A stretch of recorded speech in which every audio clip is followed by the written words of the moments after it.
Hello दोस्तों, आज हम जानने वाले हैं बायोलॉजी का एक महत्वपूर्ण टॉपिक पाचन तंत्र।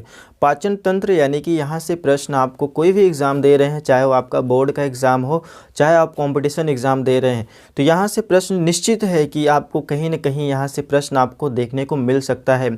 आज जानेंगे कि पाचन होता क्या है और पाचन तंत्र क्या होता है। सबसे पहले जान लेते हैं कि पाचन किसे कहते हैं। पाचन यानी कि जटिल कार्बनिक पदार्थों को सरल कार्बनिक पदार्थों में परिवर्तित कर देना ही पाचन क्रिया कहलाती है। पाचन का जो मुख्य उद्देश्य होता है कि हमारे शरीर को ऊर्जा प्रदान करना होता है। पाचन में जो होता है जल, विटामिन, खनिज पदार्थ का पाचन नहीं होता है।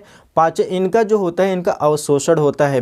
अब हम जानेंगे कि पाचन तंत्र क्या होता है। अभी तक मैंने देखा कि पाचन क्या था, कि पाचन मैंने आपको बता दिया कि जटिल कार्बनिक पदार्थों को सरल कार्बनिक पदार्थों में परिवर्तित करना ही पाचन क्रिया कहलाती है।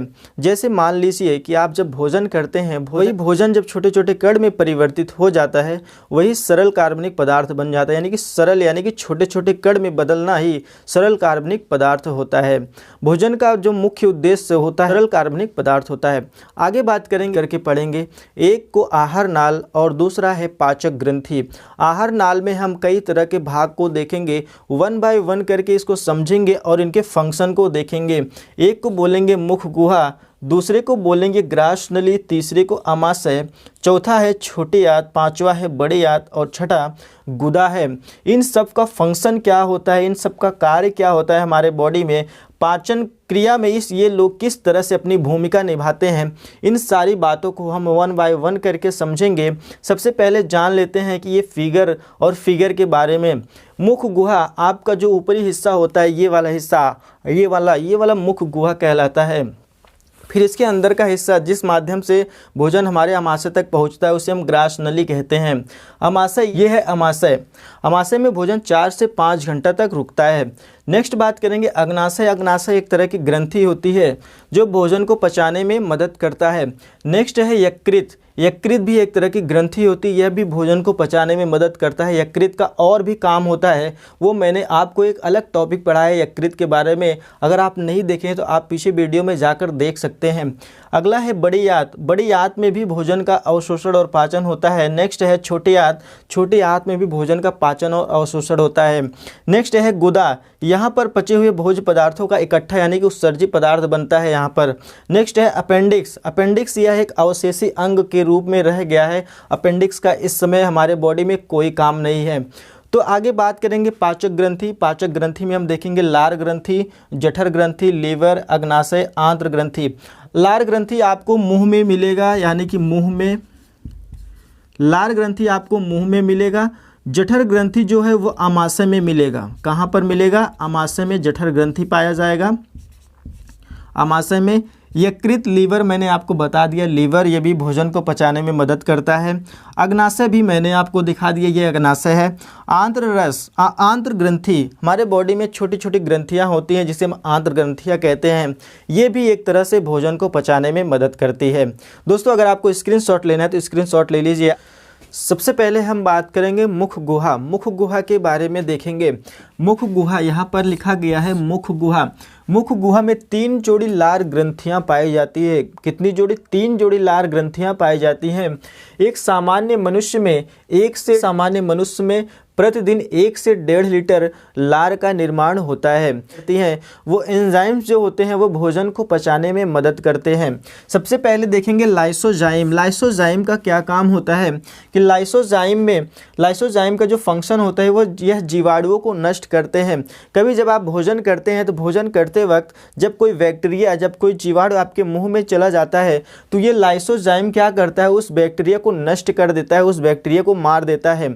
लाइसोजाइम बच्चों में बहुत अधिक बनता है। आप देखेंगे कि छोटे जो बच्चे होते हैं उनमें जो है लार बहुत ज़्यादा बनता है। वो क्या करते हैं कि वो जीवाणुओं को नष्ट करने का काम करते हैं लार। नेक्स्ट बात करेंगे टायलिन और डाइस्टेज। टाइलिन और डाइस्टेज का जो काम होता है स्टार्च यानी कि मंड का पाचन करना होता है।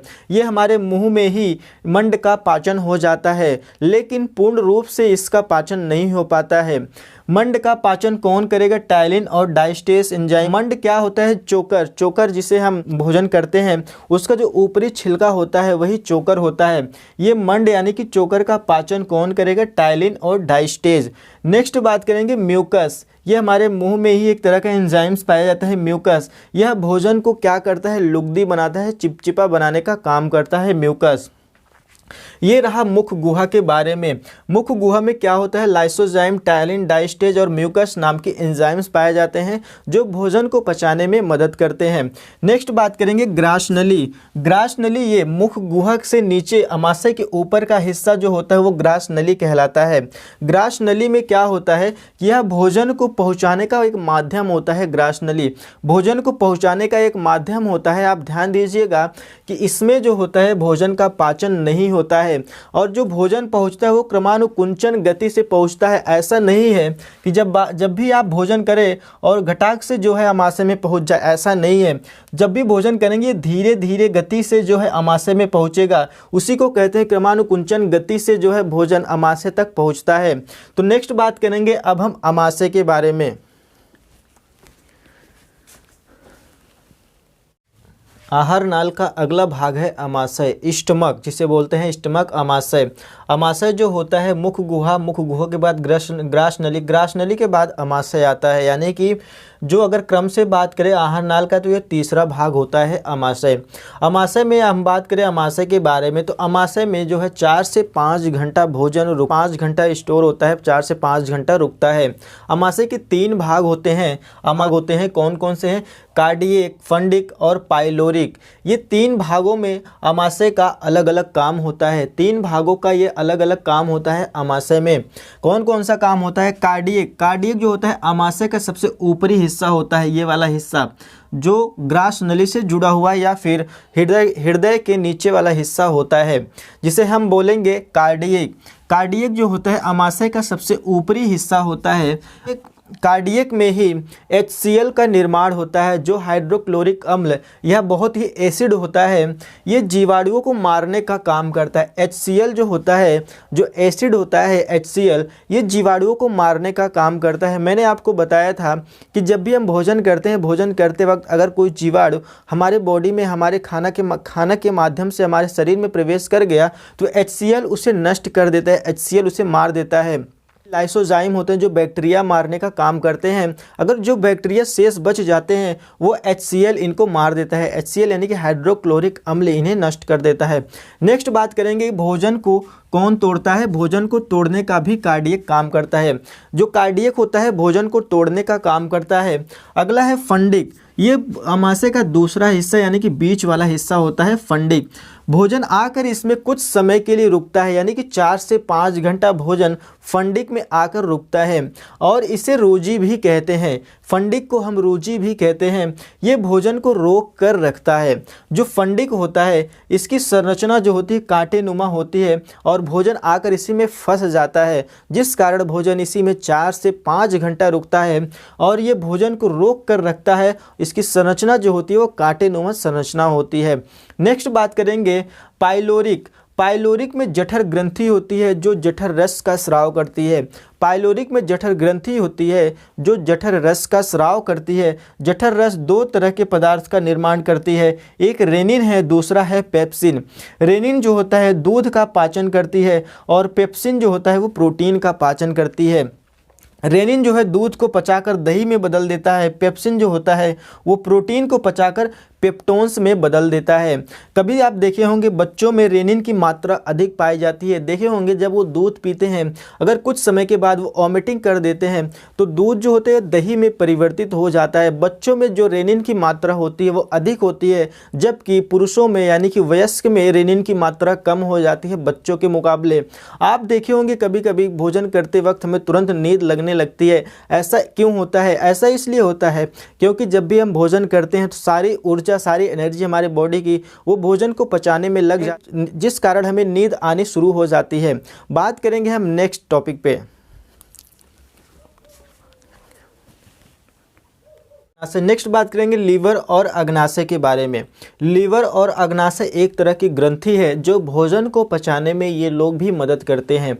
कैसे और किस प्रकार मदद करते हैं, चलिए हम बात करते हैं। यकृत से जुड़ा हुआ एक भाग होता है पित्ताशय, जिसे हम गाल ब्लैडर कहते हैं। पित्ताशय में स्टोर रहता है पित्त।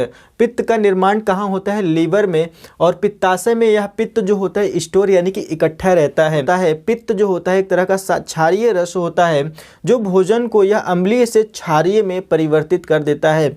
मैंने बताया था आपको कि आमाशय में HCl पाया जाता है जो भोजन को अम्लीय बना देता है। जो यही भोजन को क्षारीय माध्यम में कौन कन्वर्ट करता है, तो ये पित्त जो है भोजन को क्षारीय बना देता है।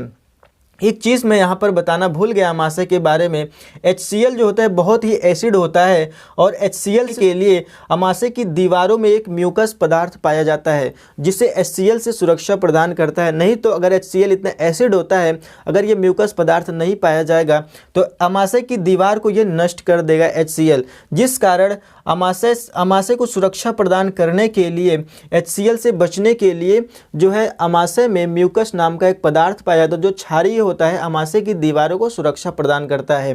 यहाँ पर बात करेंगे भोजन को क्षारीय कौन बनाएगा, तो ये पित्त जो है भोजन को क्षारीय बना देगा। और वसा का भी ये पाचन करता है। वसा के पाचन को हम इमल्सिफिकेशन कहते हैं। वसा के पाचन को क्या कहते हैं, इमल्सिफिकेशन कहते हैं। नेक्स्ट बात करेंगे अग्नाशय, जिसे हम पेंक्रियास कहते हैं। अग्नाशय भी एक तरह की ग्रंथि होती है, यह पूर्ण पाचक ग्रंथि का स्रावण करती है। अग्नाशय जो होता है पूर्ण पाचक ग्रंथि का स्राव करती है। इसमें 3 तरह की ग्रंथियां होती हैं जो प्रोटीन, मंड और वसा का पाचन करती हैं। इसे हम शॉर्ट फॉर्म में लेट कह सकते हैं। आप याद रखिएगा, लेट नाम से याद रखिएगा। लेट से लाइपेज, ए से एमाइलेज, टी से ट्रिप्सिन। लाइपेज जो होता है वसा और लिपिड का पाचन करता है। लाइपेज जो होता है वसा और लिपिड का पाचन करता है। जबकि वहीं एमाइलेज के बारे में अगर हम लोग बात करें तो एमाइलेज जो होता है वो मंड का पाचन करता है। मंड, मैंने आपको बताया कि मंड जो है मुंह में ही पाचन हो जाता है मंड का, लेकिन कुछ बचा हुआ हिस्सा जो होता है वो एमाइलेज जो है उसे पचा देता है। आगे बात करेंगे ट्रिप्सिन। ट्रिप्सिन जो होता है ये प्रोटीन को पचाता है। अब बात करेंगे ये पचाता कहाँ पर है, ये आप यहाँ पर अग्नाशय देखेंगे, ये आप यहाँ पर यकृत देखें। यकृत से जुड़ा हुआ है पित्ताशय। पित्ताशय से पित्त रस निकलकर छोटी आंत में आएगा और अग्नाशय से एंजाइम्स निकलकर छोटी आंत में आएंगे। ये सभी छोटी आंत में जो कि आते हैं और भोजन को पूर्ण रूप से पचा देते हैं। आगे बात करेंगे इसमें छोटी आंत।